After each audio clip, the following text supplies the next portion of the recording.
Hello guys, welcome back to my YouTube channel SK study way of success. मैं हूं आपका educator Shivam Mishra. इस video में हम लोग क्या देखने वाले हैं यार, जो जनन स्वास्थ्य है, क्लास 12th बायोलॉजी का चैप्टर नंबर 3 है। जनन इकाई में 3 चैप्टर हैं। पुष्पिपादपों में लैंगिक जनन मैंने एक ही वीडियो में पढ़ा दिया था, ठीक है। मानव जनन अभी वो पेंडिंग में है। जनन स्वास्थ्य क्योंकि ये छोटा चैप्टर है तो मैंने सोचा इसको आपको खत्म ही करवा दूं, ठीक है। तो आज इस वीडियो में आपको मैं पूरा पूरा कंप्लीट आपको जनन स्वास्थ्य पढ़ाने वाला हूं। पूरा ये नोट्स है, आप तैयार कर लीजिए। पूरा का पूरा एक भी आपका पॉइंट एनसीईआरटी से छूटा नहीं है। आप बड़े से बड़े टीचर से पढ़ोगे, बस आप यही पाओगे, ठीक है ना। और मैं आपसे प्रॉमिस करता हूं, एक बार अगर इस वीडियो को आप देख लिए वन शॉट, तो आपको ना कोई भी अति लघुत्तरी पढ़ने की जरूरत है, ना लघुत्तरी, ना आपको बहुविकल्पी अलग से, ना आपको विस्तृत उत्तरी, कुछ भी नहीं। सारे के सारे चीजें आपको इसी वीडियो में मिल जाएगा। मतलब कि सारे मेरे टॉपिक को, सारे नोट्स को अपने यहाँ पर मैंने समझाया है। इस नोट्स का पीडीएफ आपको मिल जाएगा टेलीग्राम चैनल एसके स्टडी पे, या फिर जो बच्चे परचेज किए हैं, कोर्स को ज्वाइन किए हैं, उनको मिल जाएगा ये नोट्स। आप भी चाहते हैं तो बिल्कुल एसके स्टडी टेलीग्राम से जुड़े, link in the description box. और ये जनन स्वास्थ्य का आपका पूरा पूरा चैप्टर है, पूरा वन शॉट की वीडियो है, ठीक है ना। तो आप लोग अच्छे से इस वीडियो को देखकर आप इसे क्या कर लीजिए, तैयार कर लीजिए। बाकी लाइव क्लासेस शाम को 7 बजे हिंदी, 8 बजे बायोलॉजी, 6 बजे डेली बायोलॉजी क्लासेस चल ही रही हैं आप लोगों के लिए। तो दिन आप लोग बहुत ही आराम से पढ़ाई कीजिए। सारे वीडियो का मैं प्लेलिस्ट बना दे रहा हूं, आप प्लेलिस्ट में जाकर आराम से पढ़िए, कोई दिक्कत नहीं है। तो आज हम यहाँ पे वन शॉट वीडियो देखने वाले हैं। किसका भाई? जनन स्वास्थ्य का। जनन स्वास्थ्य का ये वन शॉट वीडियो होने वाला है। बाकी बहुत इंपॉर्टेंट है। बाकी कोई कहीं से भी इशू है, कोई दिक्कत है, कोई चीज नहीं समझ में आ रही, तो आप लोग बता दीजिएगा। तो यहाँ पे हम लोग जनन स्वास्थ्य जो है आपका कौन है, ये चैप्टर नंबर 3 पूरा पूरा कंप्लीट वीडियो है, ठीक है ना। चलिए सबसे पहले देखिए, आपका चैप्टर का नाम क्या है सर? जनन स्वास्थ्य है। क्या है? जनन स्वास्थ्य है। रिप्रोडक्टिव हेल्थ है। क्या है? Reproductive health. तो जनन स्वास्थ्य की परिभाषा क्या होती है? जनन स्वास्थ्य की परिभाषा क्या होती है? तो इसमें आप सीधा लिखेंगे कि जनन स्वास्थ्य शब्द का सामान्य अर्थ है कि स्वस्थ जनन अंगों और उसके सामान्य प्रकारों से संबंधित है। यानी कि जनन स्वास्थ्य का जो सामान्य अर्थ होता है कि स्वस्थ जनन अंग, जैसे कि आपका टेस्टिस है, वृषण है या माता जननांग है, उसकी अंडाशय है, ओवरी, गर्भाशय है, ग्रीवा, मनुष्य है, उसका पेनिस के बारे में जितनी भी आती चीजें, वो क्या रहे? वो स्वस्थ रहे। अगर वो स्वस्थ नहीं है, वो कार्य नहीं कर रहा है, यानी कि वो शुक्राणु पैदा कर ही नहीं रहा है, तो वो स्वस्थ बिल्कुल भी नहीं है। वो स्वस्थ बिल्कुल भी नहीं है, ठीक है। तो जनन स्वास्थ्य का मतलब है कि जनन स्वस्थ जनन अंगों और उसके सामान्य प्रकार्यों, प्रकार्यों मतलब कि कार्य, यानी कि जो जननांग है, जननांग, जननांग मतलब समझ रहे हैं ना, इसमें आपका मादा और नर दोनों आ जाएगा। मादा और नर जननांग दोनों क्या रहे? स्वस्थ रहे, यानी कि वो सामान्य कार्य करते रहे। यानी कोई अगर मेल है तो उसमें अंडाणु बनता रहे, कोई मेल है तो उसमें शुक्राणु बनता रहे, कोई फीमेल है तो उसमें अंडाणु बनता रहे। तो क्या है वो? जनन, जनन क्या है उसका? स्वस्थ है, यानी कि जनन स्वास्थ्य, ठीक है ना। इसका मतलब तात्पर्य होता है। अब जनन स्वास्थ्य का WHO के अनुसार क्या होता है? WHO का पूरा नाम क्या होता है? विश्व स्वास्थ्य संगठन, हिंदी में, इंग्लिश में world health organization. World health organization यानी कि सर विश्व स्वास्थ्य संगठन को WHO कहा जाता है, और WHO का पूरा नाम क्या होता है? World health organization. अब विश्व स्वास्थ्य संगठन यानी WHO के अनुसार जनन स्वास्थ्य की परिभाषा क्या होती है? तो WHO के अनुसार क्या होता है, देखिएगा परिभाषा। जनन स्वास्थ्य का अर्थ है जनन के सभी पहलुओं सहित एक संपूर्ण स्वास्थ्य, यानी कि जनन के जितने भी पहलू हैं, निषेचन से लेकर बच्चे पैदा करने तक जितना भी है, वो क्या है? वो सभी पहलुओं एवं संपूर्ण स्वास्थ्य, अर्थात शारीरिक, सारी मतलब शरीर से रहे, भावनात्मक, भावनात्मक मतलब कि उसकी भावना में कोई गलत विचार ना हो, व्यवहारात्मक यानी कि समाज में उसका व्यवहार कैसा है, और सामाजिक स्वास्थ्य मतलब कि समाज में उसका मारपीट तो नहीं होता, गाली गलौज तो नहीं होता, तो देन विश्व स्वास्थ्य संगठन के अनुसार उसके जो जनन के सभी पहलू हैं, इसके साथ साथ सामाजिक कार्य, शारीरिक, भावनात्मक और व्यवहारात्मक रूप से क्या रहे, स्वस्थ रहे, यानी कि हेल्दी रहे, वही क्या होता है, जनन स्वास्थ्य क्या होता है, परिभाषा होता है। तो जनन स्वास्थ्य की परिभाषा एक एनसीईआरटी बुक में है और एक डब्ल्यूएचओ के अनुसार, ठीक है ना।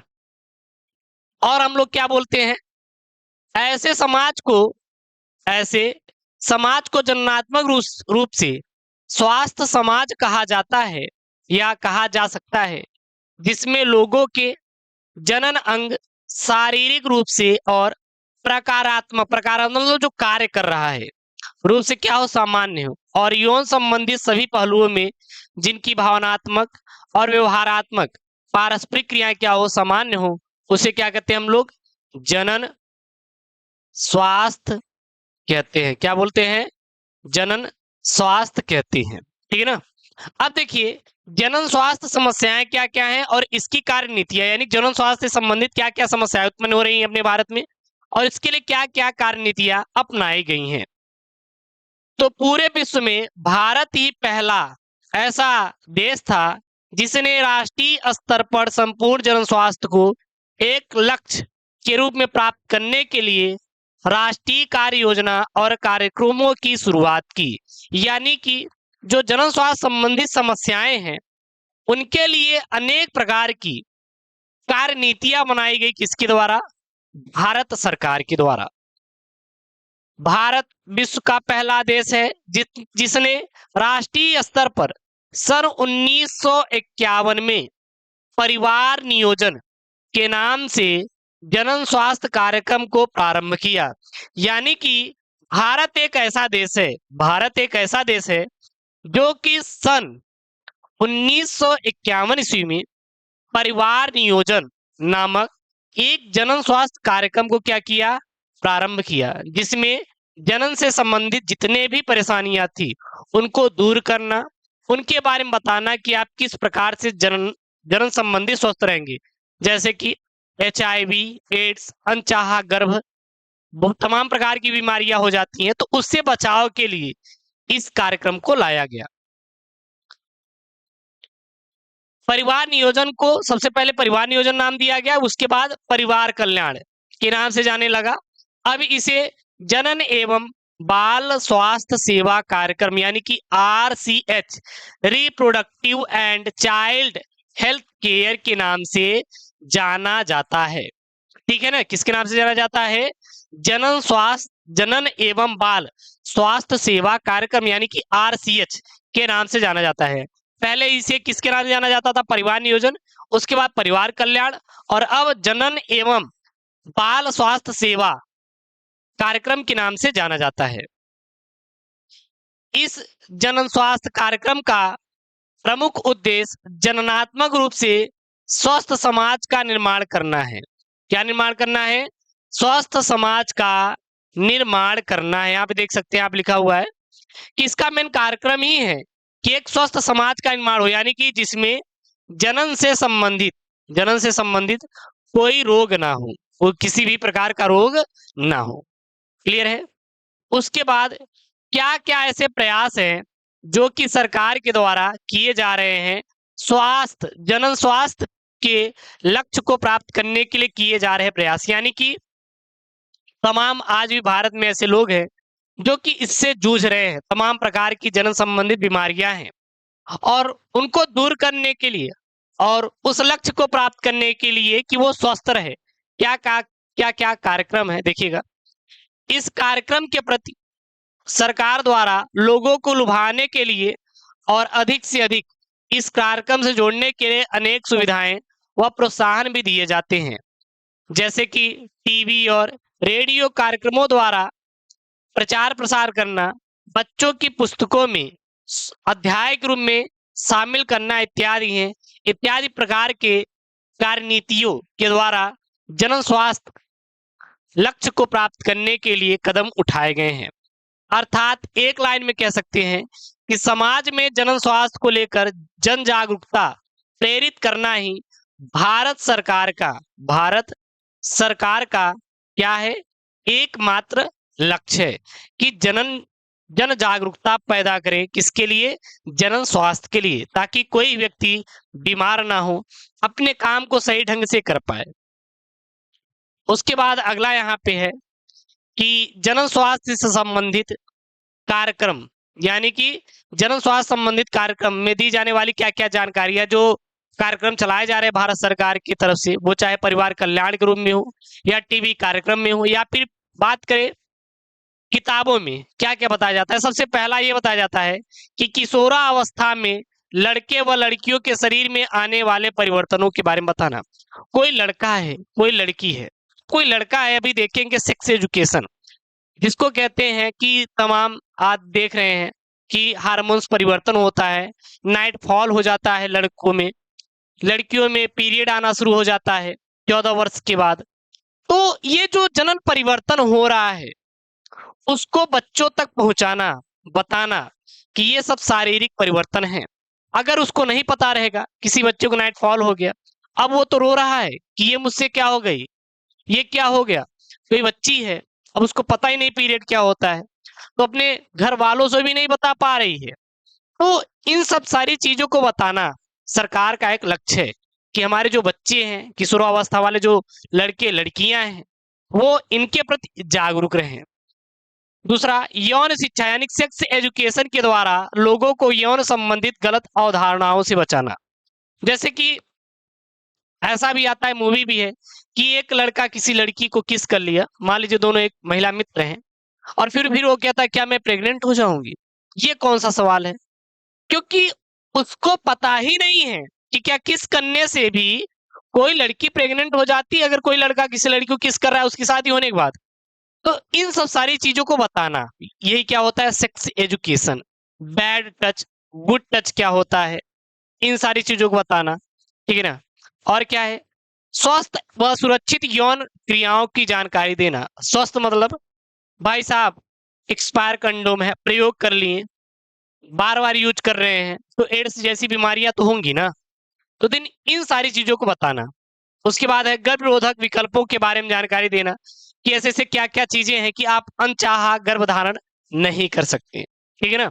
तो दिन ये सारी चीजें आपकी किताब में लिखी हुई है, जो चीज मैं बता रहा हूँ यहाँ पे आपको सारी चीजें हैं, बस यही कि मैं आपको इसको सरल भाषा में चीजों को कलेक्ट करके बता रहा हूँ।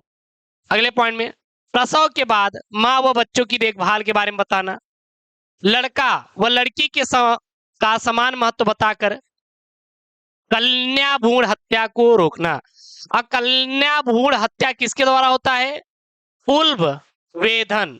उल्ब वेधन एक क्रिया होती है, इसी के द्वारा क्या होता है, कन्या भ्रूण हत्या होती है।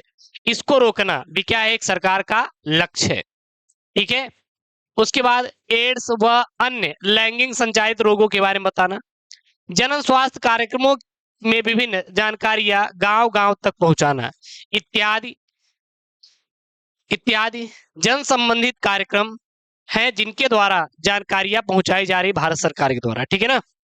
उसके बाद मानव में जनन स्वास्थ्य से संबंधित कौन कौन सी समस्याएं, यानी कि ऐसी कौन कौन सी समस्या हैं जिनके कारण ये जनन स्वास्थ्य संबंधित समस्याएं पैदा हो रही हैं। सबसे पहला, अनियंत्रित जनसंख्या वृद्धि। अनियंत्रित जनसंख्या वृद्धि मतलब हम दो हमारे दो नहीं भैया, हम दो हमारे 10। कैसे, सबसे पहला मान लीजिए ये पति पत्नी है, पति पत्नी है, ठीक है ना। अब ये पहले एक बच्चे को पैदा करते हैं, एक बच्चे को पैदा किए, तो गांव में गए, कहें कि अरे यार एक बच्चा पैदा करे है, कल को कुछ हो ही जाए भगवान न करे उसके साथ, तो आपके पास कोई नहीं बचेगा, चलो ठीक है एक और बच्चा पैदा कर लिए। इनके यार दो बच्चे हैं, अगर दोनों जो बच्चे हैं आपको बुढ़ौती में खाना नहीं दिए तो क्या करोगे, तो एक का किए कि एक और बच्चा पैदा किए, तीसरा बच्चा। अब भैया क्या हुआ कि कोई और आए बुजुर्ग आदमी, अब जानते हैं यार ऑर्थोडॉक्स सोच हो रहती है गाँव में, 3 बच्चे हैं यार, ये 3 अच्छे नहीं होते, भैया एक और बच्चा पैदा कर लिए, कितने हो गए 4। अब गलती से 5वां आ गया, गलती से 5वां आ गया, सोचो एक बच्चा पैदा करना चाहिए, 5 बच्चे पैदा कर ले रहे हैं। तो ये सब क्या है, जनसंख्या वृद्धि ही है, जो कि मानव जन स्वास्थ्य से संबंधित पैदा हो रही है। अब कहेंगे जी जनसंख्या वृद्धि कैसे, भैया अगर इनको जनन स्वास्थ्य संबंधित कोई रोग हो गया, एड्स हो गया पांचों को, दवाइयां केवल 4 के लिए है, दवाइयां केवल 4 के लिए, तो एक तो मर जाएगा ना बेचारा। तो जनसंख्या वृद्धि भी क्या एक कारण ही है। बाल विवाह, छोटे से उम्र में ही विवाह कर देना। सोचो जरा, अगर एक फल है वो संपूर्ण पका नहीं है और आप उसे तोड़ लेंगे तो क्या होगा। उसी प्रकार अगर कोई भी जनन या अंग विकास नहीं हुआ है उसका, और उसका आप यूज करोगे, तो देन क्या होगा। देखते होंगे बच्चियां 16 साल की होती हैं, वो प्रेग्नेंट हो जाती हैं और फिर क्या होती हैं, बच्चे पैदा होता है तो मर जाती हैं ऐसी लड़कियां, क्योंकि वो नस फट जाती है, क्योंकि यार वो अभी वो एडजस्ट करने के लिए तैयार ही नहीं है चीजों को जनन संबंधित। तो देन ये सब तमाम प्रकार की समस्याएं हैं जिनके कारण जनन स्वास्थ्य से संबंधित समस्याएं पैदा होती हैं, और कम उम्र में ही शादियों से माता में कई बीमारियों को जन्म दे देती हैं। उसके बाद है यहाँ पे संपूर्ण जनन स्वास्थ्य की प्राप्ति के लिए क्या क्या लक्ष्य निम्नलिखित कारकों को प्राप्त किया जा सकता है, यानी कि इसके किसके द्वारा ऐसे ऐसे लक्ष्य हैं जिनके द्वारा हम लोग संपूर्ण जन स्वास्थ्य को प्राप्त कर सकते हैं, यानी कि सभी लोग स्वस्थ हो सकते हैं। सबसे पहला भारत सरकार के द्वारा किया गया परिवार नियोजन, अब परिवार कल्याण है का कार्यक्रम 1951 में शुरू किया गया। यौन शिक्षा, सेक्स एजुकेशन, विद्यालयों में यौन शिक्षा यानी सेक्स एजुकेशन की पढ़ाई को बढ़ावा दिया जाना चाहिए, तभी संपूर्ण जन स्वास्थ्य की लक्ष्य हम लोग प्राप्त कर पाएंगे, ताकि युवाओं को यौन संबंधित गलत अवधारणाओं से क्या मिले, छुटकारा मिल सके। गर्भरोधक विकल्प और मां और बच्चे की देखभाल और यौन दुरुपयोग व यौन संबंधित अपराध के बारे में जानकारी देना, जैसे कि अनियंत्रित जनसंख्या वृद्धि होने वाली समस्याओं तथा सामाजिक उत्पीड़न जैसे कि यौन दुरुपयोग, सेक्स एब्यूज एवं यौन संबंधित अपराध जैसे सेक्स रिलेटेड क्राइम आज के बारे में जागरूकता पैदा करना क्या है, बहुत ही आवश्यक है। ठीक है, तो ये सारी चीजें हैं जिनके द्वारा आप लक्ष्य को, जो जन स्वास्थ्य का लक्ष्य है, उसको आप क्या कर सकते हैं, प्राप्त कर सकते हैं। क्लियर है यहां तक। उसके बाद एक आता है क्रिया, वो क्या आता है, उल्ब वेधन। क्या आता है भाई साहब, उल्ब वेधन। सर ये उल्ब वेधन क्या होता है, ये उल्ब वेधन क्या होता है, हमें नहीं पता उल्ब वेधन क्या होता है। ठीक है, कोई बात नहीं, आज जान लीजिए। उल्ब वेधन यानी कि एमनियोसेंटेसिस क्या होता है। इसमें क्या लिखेंगे, इसमें गर्भ के लिंग की जांच व गुणसूत्री प्रतिरूप को पता करके अनुवांशिक विकार की जानकारी प्राप्त करना उल्ब वेधन कहलाता है। वैसे तो ये भारत सरकार की तरफ से क्या है, बैन है, यानी कि देखिए कि कोई भी चीज है उसके लाभ हैं तो हानि भी है। उल्ब वेधन का मतलब है कि जो गर्भ माता के गर्भ में जो भ्रूण है उसमें से सिरिंज डाल के एक द्रव निकालते हैं और उसी द्रव के द्वारा लिंग की जांच करते हैं कि लड़का है या लड़की है, और गुणसूत्री प्रतिरूप को पता करके, जो गुणसूत्री प्रतिरूप होते हैं उसको पता करके अनुवांशिक विकार जैसे कि वर्णांधता की जानकारी को प्राप्त करना। परिभाषा क्या होती है, इसमें गर्भ के चारों ओर उपस्थित उल्ब तरल या एमनियोटिक द्रव को इंजेक्शन द्वारा प्राप्त करके इस उल्ब तरल में गुणसूत्री प्रतिरूपों का पता लगाना उल्ब वेधन कहलाता है। यानी कि गर्भ के चारों ओर उपस्थित जो उल्ब तरल होता है, यानी जो एमनियोटिक द्रव होता है, इसको इंजेक्शन के माध्यम से क्या करते हैं, प्राप्त करते हैं, और इस उल्ब तरल में गुणसूत्री प्रतिरूपों का क्या लगाते हैं, पता लगाते हैं, और इसी को कहते हैं उल्ब वेधन। क्या कहते हैं, उल्ब वेधन कहा जाता है। समझने के लिए यहाँ पे देख सकते हैं, ये क्या है, ये भ्रूण है, ये क्या है आपका, भ्रूण है, और ये क्या है आपका, ये गर्भ है, सॉरी ये गर्भ है, और ये आपका क्या है, गर्भाशय है। क्या है, गर्भाशय, ये गर्भाशय है, ठीक ना। और ये क्या है, एमनियोटिक फ्लूइड है, और ये क्या है आपका, सिरिंज है। क्या है, सिरिंज है।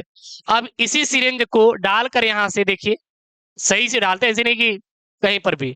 तो सिरेंज को डाल के हम लोग इसी जो गर्भ से तरल द्रव को क्या करते हैं, निकालते हैं, ठीक है ना। और निकाल करके हम लोग क्या करते हैं, पता लगाते हैं। तो यहाँ पे आप देख सकते हैं, और ये क्या आपका भ्रूण है, क्या है आपका भ्रूण है, ठीक है ना। तो यहाँ पे आप फिगर के माध्यम से देख सकते हैं, और ये अल्ट्रासाउंड है, इसके द्वारा पता करते हैं। अब इस तकनीकी में होता क्या है एक्चुअली में देखते हैं। इस तकनीकी में क्या लिखेंगे, इस तकनीकी में अन्य तरल में, इस तकनीकी में अन्य तरल में बार बॉडीज की उपस्थिति का पता लगाया जाता है। यदि बार बॉडीज उपस्थित है तो गर्भ फीमेल यानी कि मादा है। अगर बार बॉडीज अनुपस्थित है तो क्या है, मेल है, यानी कि वो क्या है, नर है। यानी कि इस विधि में जो तरल एमनियोटिक द्रव को, एमनियोटिक फ्लूइड को, उल्ब तरल को निकाला जाता है, उसमें बार बॉडीज का पता लगाते हैं। ये उस बार, अगर उस तरल में बार बॉडीज हैं तो वो क्या होता है, लड़की होती है। अगर बार बॉडीज नहीं है तो क्या होता है, लड़का होता है।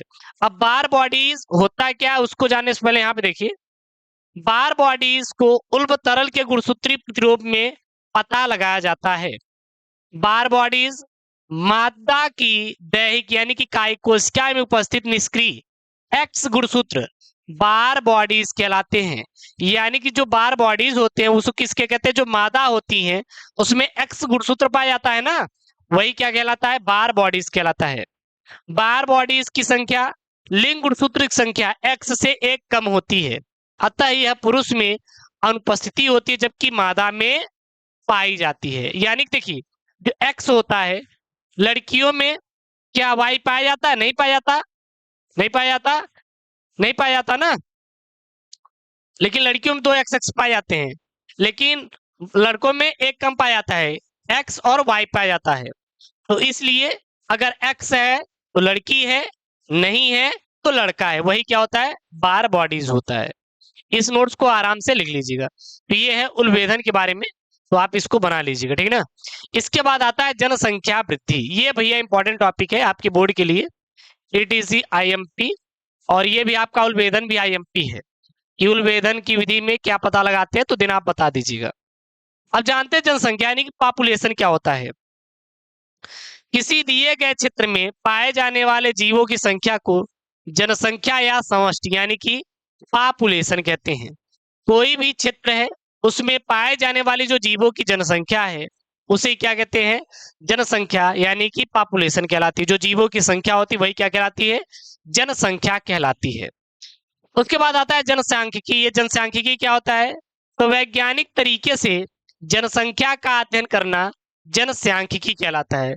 अगर वैज्ञानिक तरीकों से जनसंख्या का अध्ययन कर रहे हैं तो उसे हम लोग क्या कहते हैं, जनसांख्यिकी कहते हैं। ये इंपॉर्टेंट है, इसको आप लोग ध्यान दीजिएगा। जनसंख्या विस्फोट, जनसंख्या विस्फोट पर टिप्पणी लिखिए, ये देता है। तो देन आपको क्या क्या लिखना है वो मैं आपको बता दे रहा हूं। सबसे पहले इसको लिखेंगे परिभाषा, कम समय में किसी क्षेत्र में या कम समय में किसी दिए गए क्षेत्र में जनसंख्या की तीव्र वृद्धि होना, तीव्र मतलब तेजी से वृद्धि होना जनसंख्या विस्फोट कहलाता है। कोई भी क्षेत्र है वहां पे बहुत ही कम समय में बहुत ज्यादा लोग पैदा हो जाए, बहुत ज्यादा बच्चे पैदा हो जाए, तो दिन में क्या होता है, जनसंख्या विस्फोट होता है। अब कुछ आंकड़े जनसंख्या विस्फोट के, जैसे कि 1900 ईस्वी में पूरे विश्व की जनसंख्या कितनी थी, 2 अरब थी। लेकिन 2000 में बात करें तो कितनी हो गई, 6 अरब हो गई। कितनी हो गई, 6 अरब। सोचिए, वहीं पर अगर भारत की जनसंख्या देखें तो 1947 में केवल 35 करोड़ थी। सोचो 35 करोड़, आज से 70 साल पहले कितनी थी, 35 करोड़ थी। लेकिन आज 2023 में कितनी है, देख लीजिए। 70 साल पहले अगर बात करें 35 थी, आज 142 करोड़ है।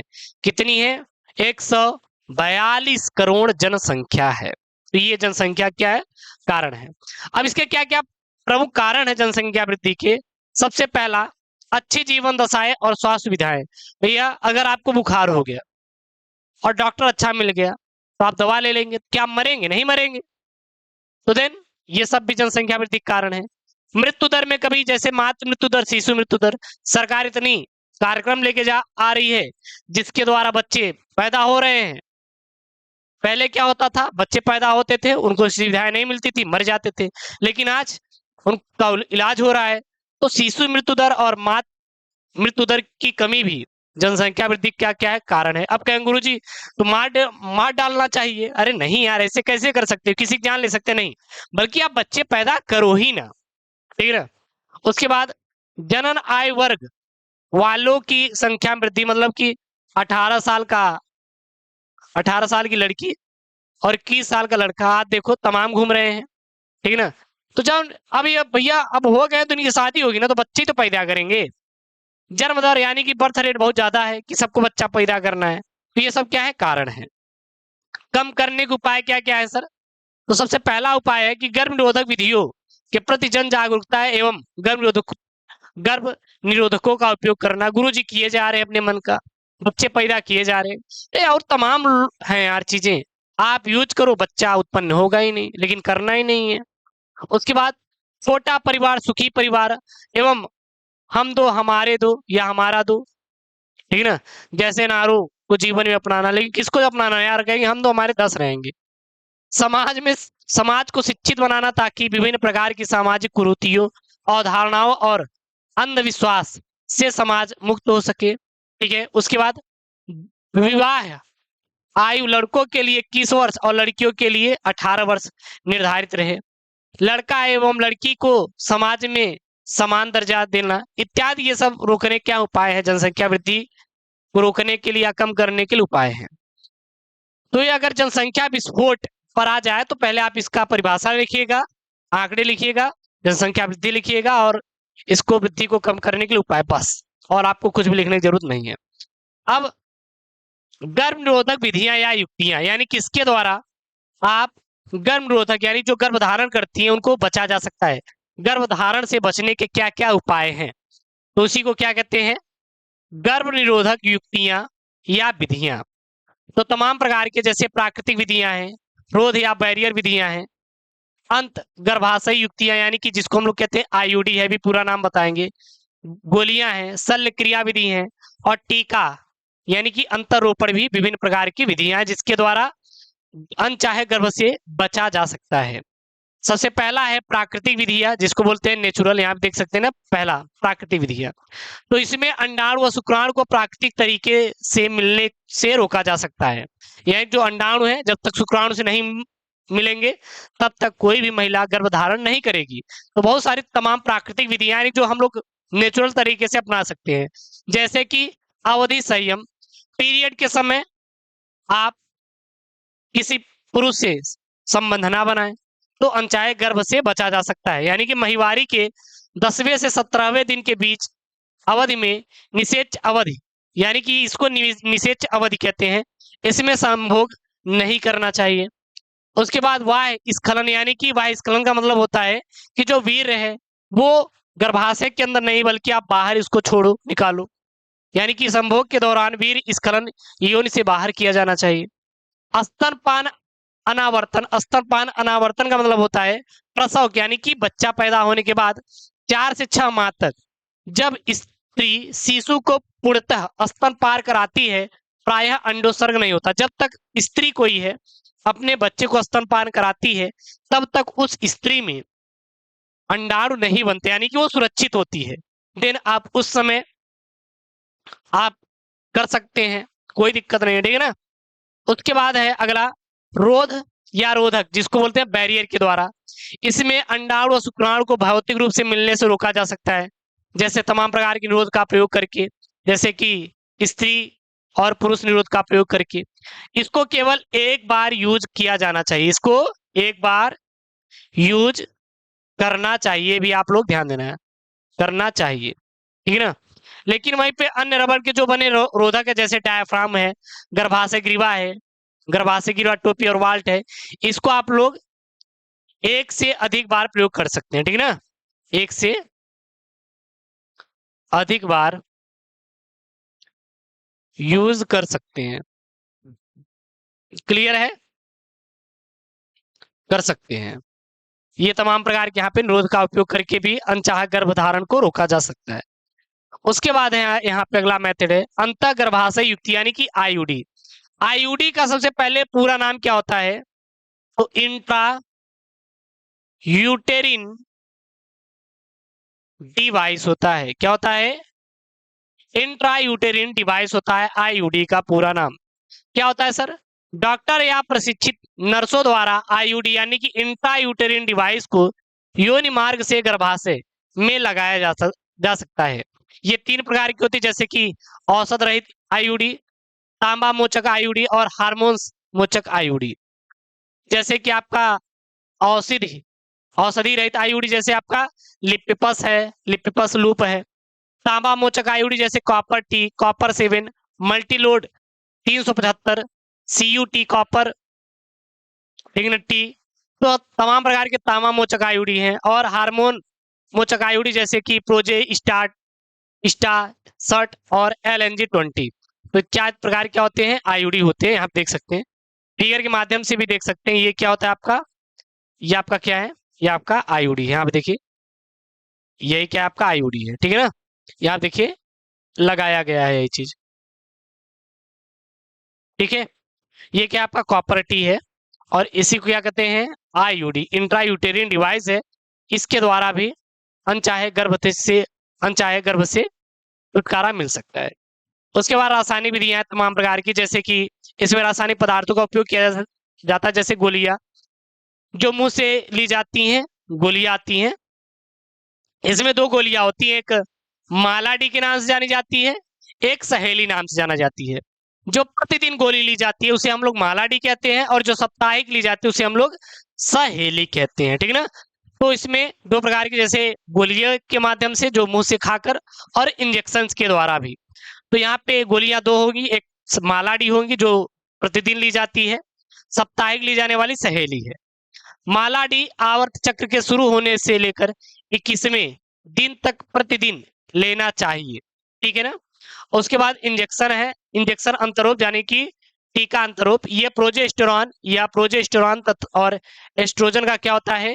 संयोजन होता है। इसका इंजेक्शन लगाकर भी अनचाहे गर्भाधारण से रोका जा सकता है। इसमें स्पर्म को मतलब ये जो होता है हार्मोन्स उसको अटैक करके मार डालता है, ठीक है।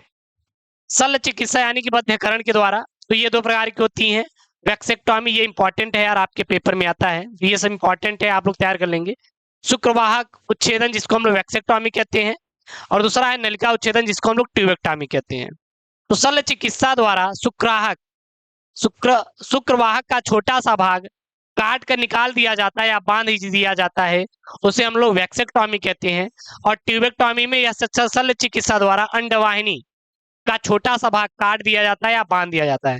दोनों में काटा या बांधा जाता है, काटा जाता है या फिर बांधा जाता है। ये किस में होता है? ये होता है नर में। किस में होता है? नर में। और ये किस में होता है? ट्यूबेक्टोमी मादा में होता है।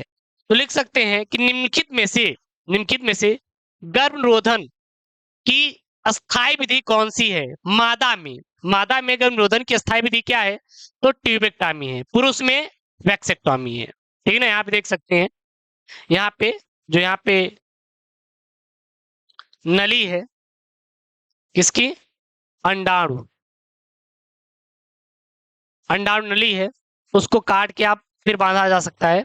यहाँ देख सकते हैं ये तो शुक्राणु है, सॉरी ये क्या है? शुक्राणु है, शुक्राणु नली है। और ये क्या है? अंडाणु नली। तो देखिए काट सकते हैं। तो ये देखिए डंबवाहिनी नलिका यानी फैलोपियन नलिका उच्छेदन यानी फैलोपियन नलिका को काट के क्या करते हैं? काट देते हैं या फिर बांध देते हैं, काट कर बांध दिया जाता है। और यहाँ पे शुक्रवाहिका को जहां शुक्राणु निकलते हैं उसको क्या करते हैं? काट कर बांध देते हैं। तो देन ये सब स्थायी विधि है। ये क्या होती है? यह एक स्थायी विधि है। क्या है? स्थायी विधि है। यानी कि गर्भनिरोधन की अस्थायी विधि क्या है? वैक्सेक्टोमी और ट्यूबेक्टोमी। वैक्सेक्टोमी किस में पाई जाती है? नर में। ट्यूबेक्टोमी किस में पाई जाती है? मादा में। उसके बाद है अगला यहाँ पे छठा वाला टीका अंतरोपण यानी कि इम्प्लांट। तो इसमें तो लिख सकते हैं इसके अंतर्गत प्रोजेस्टेरॉन या प्रोजेस्टेरॉन व एस्ट्रोजन का संयोजन टीके के रूप में त्वचा के नीचे अंतररोपित कर दिया जाता है। यह गर्भ निरोधक गोलियों के समान कार्य करता है। इसे मैथुन क्रिया यानी कि मैथुन मतलब समझ रहे हैं ना, मैथुन क्रिया के 72 घंटे के अंदर असुरक्षित यौन संबंधों के कारण संभावित गर्भता को रोकने के लिए अधिक काम में लिया जाता है। ठीक है ना, लिया जाता है। क्लियर है। और ये अधिकतर जैसे कि बलात्कार, रेप जैसे मामलों में अपनाया जाता है। क्लियर है। चलिए, उसके बाद है यहाँ पे कि ये सगर्भता का समापन, यानी कि देखिए सगर्भता का चिकित्सीय समापन या चिकित्सीय सगर्भता समापन, मतलब कि सगर्भता मतलब कि अगर कोई भी ऐसा कैंडिडेट है जो कि प्रेग्नेंट नहीं हो पा रहा है और प्रेग्नेंट होना चाहता है, तो उसके लिए क्या क्या विधियां हैं। और देन कि बहुत सारे ऐसे व्यक्ति हैं जिनको भैया गर्भधारण करना ही नहीं है, यानी कि पूरा पूरा वो अपने अंदर से यूट्रस को ही बाहर निकालवा देते हैं, तो वो सब यहाँ पे है। तो गर्भता के पूर्ण होने से पहले दंपति द्वारा अपनी इच्छा से अनचाहे गर्भ या सगर्भता को चिकित्सीय तरीके से समाप्त करना है एमटीपी या सगर्भता का चिकित्सीय समापन कहलाता है। तो एमटीपी क्या होता है, एमटीपी क्या होता है, सगर्भता का चिकित्सीय समापन क्या होता है, तो सीधा बताएंगे गर्भता के पूर्ण हो जाने पर, यानी कि वो गर्भधारण कर लिए हैं, कुछ महीना बीता हुआ है और अब दंपति चाहते हैं कि अनचाहे गर्भ को समाप्त करना है, यानी कि हम गर्भधारण नहीं करना है, तो उसको समाप्त कर सकते हैं। लेकिन वो कुछ टाइम पीरियड के लिए होता है, ऐसा नहीं भ्रूण बन गया है, उसमें जीव आ गया है, तब उसको डिस्ट्रॉय करेंगे, तो वो मान्यता सरकार की तरफ से नहीं दी जाएगी। तो वही क्या कहलाता है, एमटीपी यानी सगर्भता का चिकित्सीय समापन कहलाता है। भारत में सरकार द्वारा एमटीपी को 1971 में कानूनी मान्यता मिली थी। तो एमटीपी को कानूनी मान्यता कब मिली थी, तो सन 1971 ईस्वी में एमटीपी या सगर्भता का चिकित्सीय समापन को कानूनी तौर पर मान्यता दिया गया था। क्लियर है। उसके बाद है सगर्भता का चिकित्सीय समापन एमटीपी, वही चीज है, यहाँ पे एक्स्ट्रा हो गया है। अब एक बात आती है कि आखिरकार एमटीपी क्यों किया जाना चाहिए, ऐसा क्या रीजन है कि एमटीपी को आवश्यकता क्या है। अनचाही सगर्भता से मुक्ति पाने के लिए, असगर्भता माता या भ्रूण या दोनों के लिए घातक हो तो एमटीपी जरूरी होता है। अगर सगर्भता यानी कोई भी स्त्री है वो गर्भधारण कर ली है, बच्चे भी हैं, उसे भ्रूण भी है, लेकिन अब इसमें हो गया है कि अब खतरा है, कोई इंफेक्शन पैदा हो गया, तो देन एमटीपी करा सकता है कोई भी दंपति। एमटीपी कब सुरक्षित है, तो सगर्भता की पहली तिमाही यानी कि 12 सप्ताह या 3 माह तक एमटीपी सुरक्षित मानी जाती है। 4 से 6 महीने में कराया गया गर्भपात माता के लिए घातक या मृत्युकारी हो सकता है। अगर एमटीपी यानी कि ये जो गर्भपात है प्रेग्नेंट होने के 4 से 6 महीने के बाद करवाएंगे तो दिन ये घातक हो सकता है। एमटीपी का दुरुपयोग क्या है, माता कन्या भ्रूण हत्या एमटीपी का सबसे बड़ा दुरुपयोग है। ठीक है, एमटीपी का क्या क्या उपयोग है, तो यदि सगर्भता से मादा या फिर भ्रूण या दोनों को जान को खतरा है तो दिन इसका यूज कर सकते हैं। जब गर्भस्थ भ्रूण में कोई बड़ी विकृति या रोग या अपूर्णता हो तब एमटीपी का उपयोग किया जा सकता है। गर्भ निरोधक साधनों में असफल होने से बनी अनैच्छिक सगर्भता समापन में, यानी कि आपने निरोधक का यूज किया तब भी प्रेग्नेंट हो गए तो दिन अनचाहा गर्भ है तो दिन आप एमटीपी का उपयोग कर सकते हैं।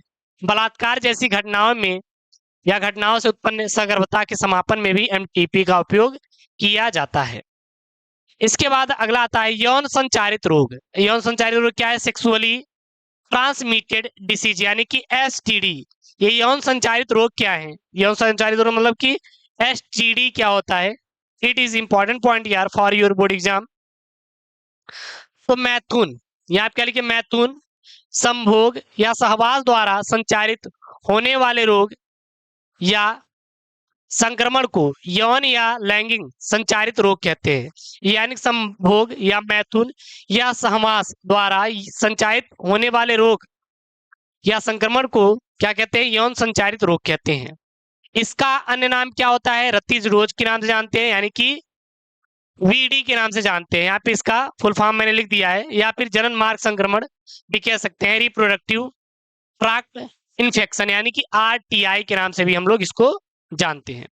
सर इसके कौन कौन से हैं, एक चीज यहाँ पे मैं लिखवा दे रहा हूं, अगर आप इसको नोट करना चाहते हैं तो नोट कर लीजिए कि सर जैसे एचआईवी है, क्या एचआईवी के बारे में पूछा जाता है, तो दिन मैं आपको लिखवा दे रहा हूं कि एड्स क्या होता है, एड्स होता है ना, सॉरी एड्स, एड्स का रोग का कारक क्या होता है, वो एड्स रोग का जो कारक होता है, एक सेकंड यार,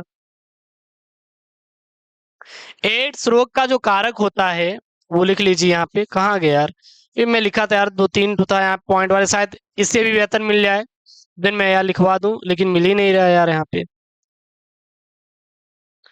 छोड़ो जब नहीं मिल रहा है तो, मिल तो गया आई थिंक, चलिए लिख लीजिए। एड्स, एड्स किसके द्वारा होता है, एचआईवी के द्वारा होता है, क्या होता है, एचआईवी, ठीक है ना। और एचआईवी क्या होता है, एक विषाणु है, क्या होता है, विषाणु होता है। एचआईवी का पूरा नाम क्या होता है, ह्यूमन, क्या होता है, ह्यूमन इम्यूनो डिफिशियंसी वायरस होता है, क्या होता है, वाई रस होता है, तो इसको लिख सकते हैं। तो ये क्या होता है कि यौन संचारित रोग ही है। उसके बाद यहाँ पे लैंगिक संचारित रोग के सामान्य लक्षण क्या, यानी कि कैसे आप जानेंगे कि लैंगिक संचारित रोग हुआ है, तमाम प्रकार जैसे कि एड्स हो गया है, उसको कैसे देखेंगे, तो सबसे पहले प्रारंभिक लक्षण है और बाद के लक्षण। प्रारंभिक लक्षण जैसे जननांगों में खुजली होना, तरल स्राव होना, हल्का दर्द व सूजन होना इत्यादि प्रारंभिक लक्षण है। और बाद के लक्षण क्या क्या है, जैसे श्रोणि खोजत रोग हो जाएगा, पीआईडी, गर्भपात, मृत शिशु जन्म, यानी कि जो बच्चा जन्म हो रहा है वो क्या हो रहा है, मृत पैदा हो रहा है, मरा हुआ। तो ये सब बाद के लक्षण हैं। अब ऐसा नहीं है कि सर जी बाद के लक्षण मतलब वो फिर आपको रिजल्ट देना शुरू कर देगा, ठीक है ना। और बंधता मतलब कि बच्चा पैदा नहीं हो रहा है, जनन मार्ग कैंसर इत्यादि बाद के लक्षण हैं। यह 15 से 24 आयु में यौन रोगों के संक्रमण की अधिकता पाई जाती है, यानी कि 15 से 24 वर्ष की अवस्था में ये यौन रोग काफी अधिक तेजी से फैलते हैं। अब यहाँ पे है अगला पॉइंट है, इंपॉर्टेंट पॉइंट है, इसको आग कर लीजिएगा बोर्ड के लिए, सहायक जनन प्रौद्योगिकियां यानी कि एआरटी, ठीक है। ये सहायक जनन प्रौद्योगिकियां क्या है, यानी कि बहुत सारे ऐसे दंपति होते हैं जिनको बच्चे पैदा नहीं होते, उनको कृत्रिम तरीके से बच्चा पैदा किया जा सकता है उनके लिए, वही क्या होता है, सहायक जनन प्रौद्योगिकियां। इसमें क्या होता है, वे तकनीकी जिनके द्वारा निसंतान दंपति संतान प्राप्त कर सकते हैं, इन्हीं तकनीकों को सहायक जनन प्रौद्योगिकी या टेक्नोलॉजी कहा जा सकता है। ये 5 प्रकार की होती है। सबसे पहला आईवीएफ, दूसरा है जीवन निषेचन, तीसरा है आईसीएसआई, चौथा है जिफ्ट, पांचवा है एआई यानी कि आर्टिफिशियल यानी कृत्रिम विनिषेचन, और इसको कहते हैं इनविट्रो फर्टिलाइजेशन या पात्र निषेचन। तो एक एक करके हम लोग पढ़ते हैं। सबसे पहला यहाँ पे पात्र निषेचन यानी कि इन विट्रो फर्टिलाइजेशन आईवीएफ, अंडाणु व शुक्राणु के बीच निषेचन क्रिया प्रयोगशाला में नियंत्रित परिस्थितियों में इसमें कराई जाती है। निषेचन ट्यूब या अन्य किसी पात्र में होने के कारण इस क्रिया को पात्र निषेचन विधि भी कहते हैं, क्योंकि ये जो निषेचन होता है वो टेस्ट ट्यूब में होता है, यानी किसी पात्र में होने के कारण इसे हम लोग क्या कहते हैं, पात्र निषेचन के कहते हैं। इसमें किसी भी ट्यूब में मादा के अंडाणु और पुरुष के शुक्राणु को लेकर क्या किया जाता है, मिलाया जाता है, और इस तकनीकी की सहायता से उत्पन्न संतत को टेस्ट ट्यूब बेबी यानी परख नली शिशु कहते हैं। आईवीएफ में परख नली ने केवल नर व मादा युग्मकों का संलयन होता है, यानी कि इसमें किसका संलयन होता है, तो इसमें आईवीएफ के प्रगनली में केवल मादा और नर के युग्मकों का क्या होता है, संलयन होता है। आईवीएफ किसके लिए है, तो यह उन स्त्रियों के लिए अपनाई जाती है जिनकी अंडवाहिनियां विकृति हो जाती हैं और वो निषेचन नहीं कर पाती, यानी जो अंडवाहिनियों में ही शुक्राणु और अंडाणु का क्या होता है, आपस में मिलान होता है। अगर उनकी अंडवाहिनी खराब हो गई है तो दिन उनके लिए आईवीएफ जरूरी हो जाता है। आईवीएफ की विधि कैसे की जाती है, तो इस विधि में निर्मित युग्मनज को स्त्री की अंडवाहिनी यानी अंडवाहिनी या गर्भाशय में स्थानांतरण कर दिया जाता है। यानी कि देखिए, सबसे पहले क्या किया जाता है, एक ट्यूब लेते हैं, क्या लेते हैं, ट्यूब। इसमें अंडाणु अंडाणु अंडाणु और शुक्राणु वो क्या करते हैं, पहले मिलाते हैं। मिलाने के बाद इसी को कहां पर, गर्भाशय में क्या करते हैं, ट्रांसफर कर देते हैं। यही क्या कहलाता है, आईवीएफ कहलाता है। दूसरा है आपका जीवे निषेचन यानी कि इन विवो फर्टिलाइजेशन क्या होता है, जिन मादाओं में गर्भधारण की समस्या होती है उनके लिए यह विधि अपनाई जाती है। इसमें युग्मकों का संलयन मादा शरीर के अंदर ही होता है, इसलिए इसे जीवे निषेचन कहा जाता है। तीसरा है गैमिट इंट्राफैलोपियन ट्रांसफर, जिसको कहते हैं जिफ्ट। तो यह उन महिलाओं के लिए उपयोगी है जो अंडाणु का निर्माण नहीं कर सकती परंतु निषेचन व भ्रूण के परिवर्धन में सक्षम होती हैं। यानी कि इसमें क्या होता है कि उन महिलाएं जो कि अंडाणु या वो पुरुष जो शुक्राणु का निर्माण नहीं कर सकती, जो महिलाएं शुक्राणु अंडाणु का निर्माण नहीं कर सकती, उनके लिए विधि अपनाई जाती है। इसमें किसी भी अन्य दाता के अंडाणु को लेकर मादा के फैलोपियन नलिका में डाल दिया जाता है और फिर निषेचन की क्रिया कराई जाती है।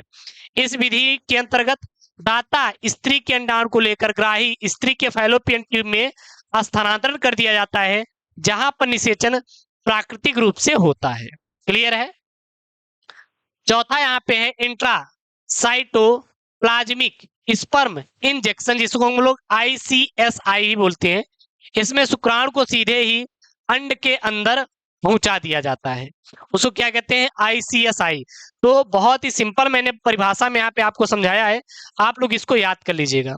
पांचवा है कृत्रिम वीर्य सेचन, जिसको बोलते हैं AI अर्थात आर्टिफिशियल इंसेमिनेशन।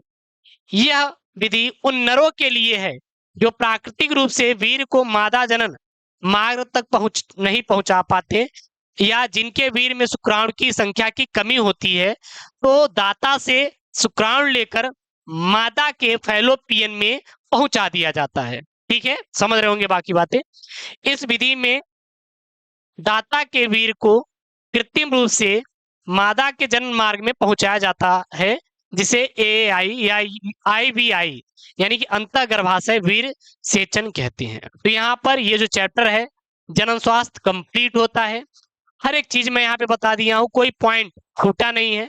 इसका PDF मैं टेलीग्राम चैनल SK स्टडी भेज दूंगा, जाकर वहां से PDF डाउनलोड कर लीजिएगा। इसके अलावा आपको कुछ भी पढ़ने की जरूरत नहीं है यार, बस जो भी क्वेश्चन रहेंगे यहीं से पूछे जाएंगे और यहीं से बनेंगे। और ये बहुत ही बेहतर नोट्स है केवल आपके लिए, और मैं चाहता हूँ कि आप इसे अच्छे से पढ़ें यार, क्योंकि बड़ी मेहनत से तैयार की जाती है चीजें। और देन ये वीडियो आपको पसंद भी आएगा, मुझे यही आशा है।